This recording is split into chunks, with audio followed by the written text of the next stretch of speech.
Brother, I've been calling all day. You got the email about those people you asked for?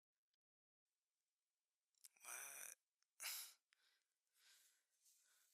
Why am I talking like you're gonna respond?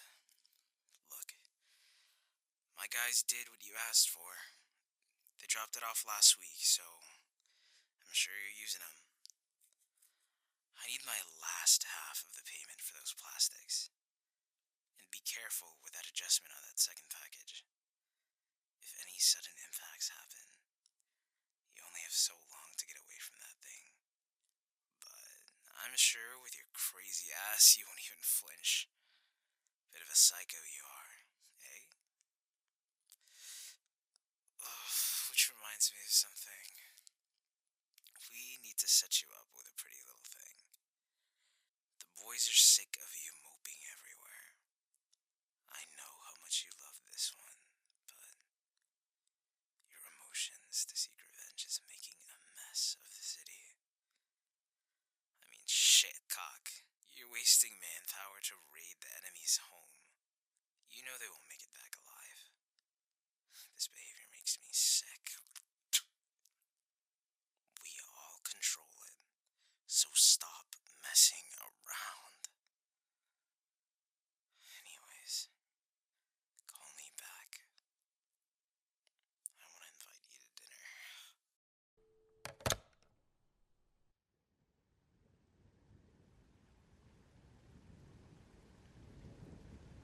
The weather's getting worse lately. All this rain and thunder. Like a bad omen that builds up to a great catastrophe. Yes, like a melody. Like a great drum roll the entire city can hear.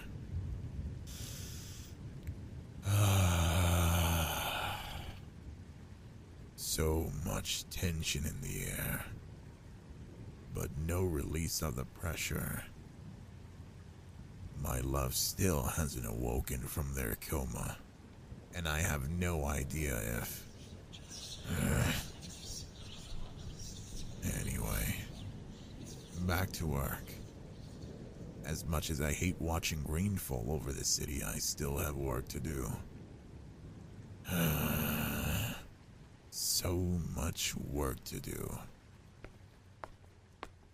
Sorry about that, you two. I needed some air.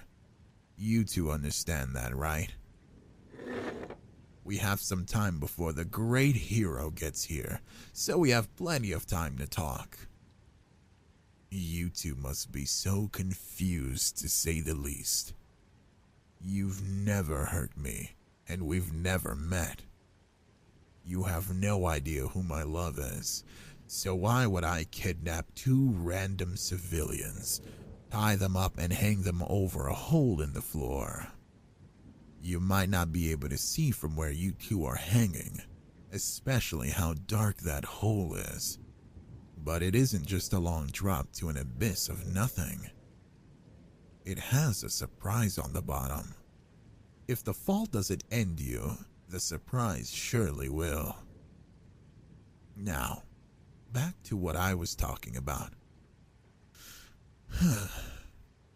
I did a background check on both of you, and quite frankly, I had to laugh. I'll slowly clue you in on the joke. Let's start with you, ma'am. A golden reputation. Teacher at a local university. Ooh. Charity drives. Church on Sundays. Ooh. Hallelujah. A husband. And two kids. But a nasty drinking habit. The good old folks you work with have no idea what I'm talking about. They certainly don't know how you got drunk one rainy night, and how you decided to drive home, ended up smashing into two people. And instead of calling the police or an ambulance, someone thought it was a great idea to dig a grave for them to share. Buried them, cleaned the blood off your car, and drove home like nothing happened. Wow. I I decided to find out who those people were. A pair of lovebirds who decided to leave the city to try to make their life for themselves somewhere pretty. They are still considered missing. Their family still has no idea they're currently rotting in the ground on the side of the road. They just so happen to drive by every Sunday to go pray for a safe return of their loved ones.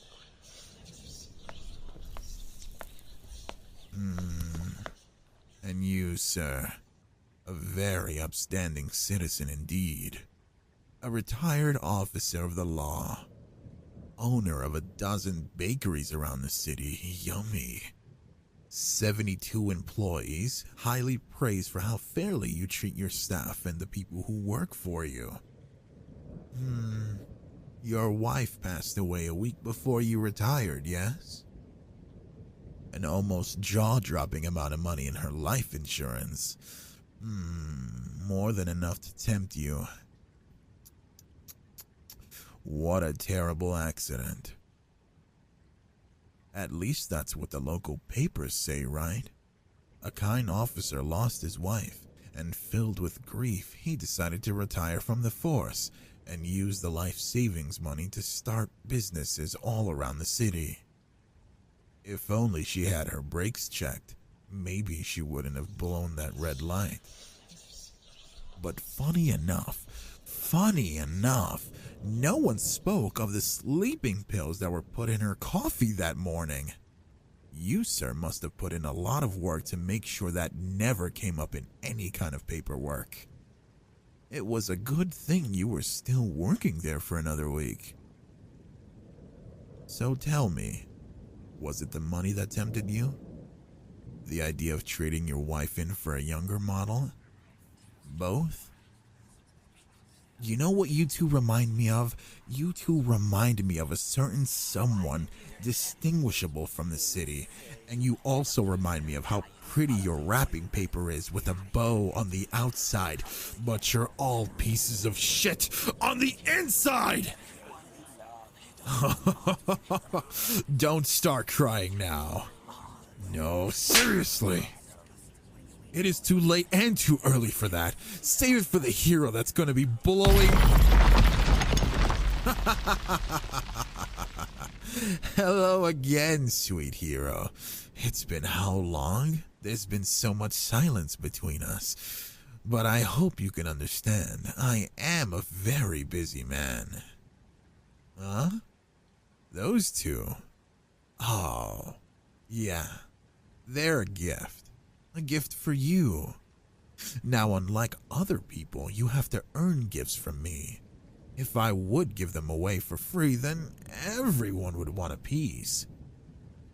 Huh? Well, I just have a very simple request.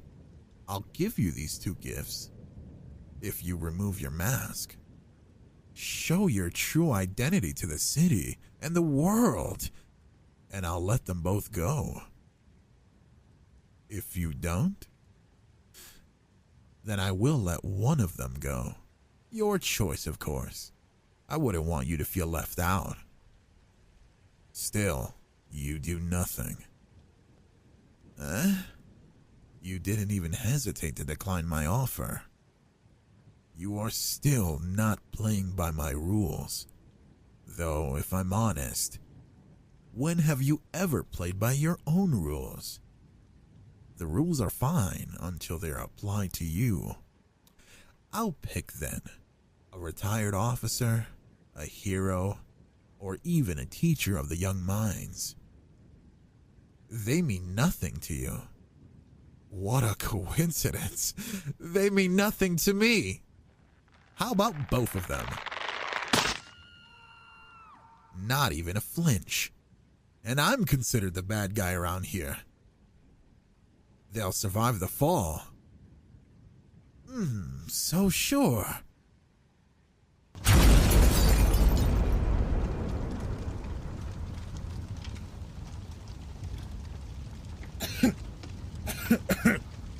I should have really invested in a protective shield.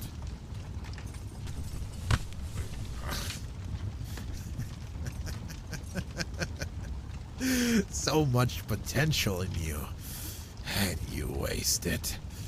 Ah!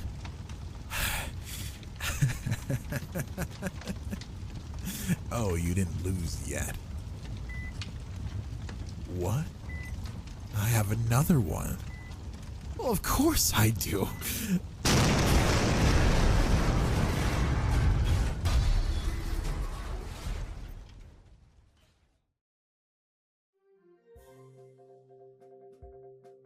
I made the breaking news again.